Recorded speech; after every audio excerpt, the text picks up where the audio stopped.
So I think AI is going to be a constant theme.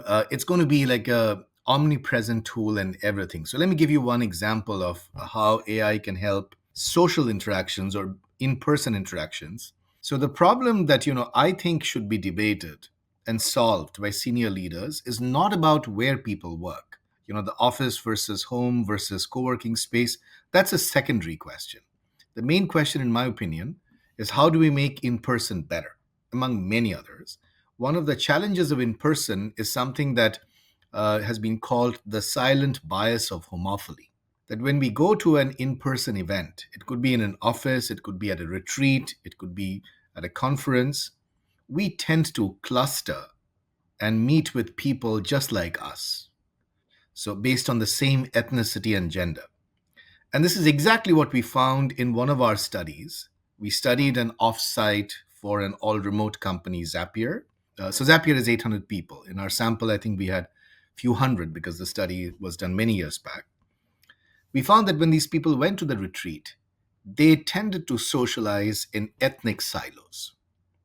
And since that study, I have looked around every time I go to anywhere, to my kids' schools, to a conference, I see homophily in play. You see women chatting with women, men chatting with men, and then people chatting in ethnic silos.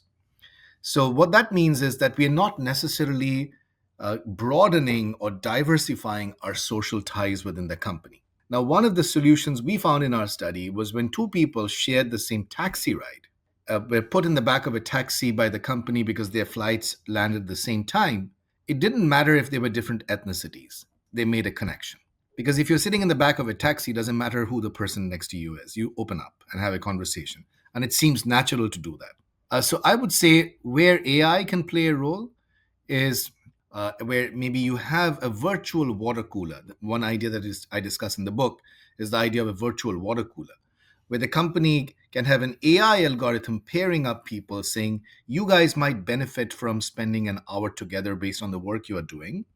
And AI can see that and make a prediction and make a pairing for a virtual water cooler.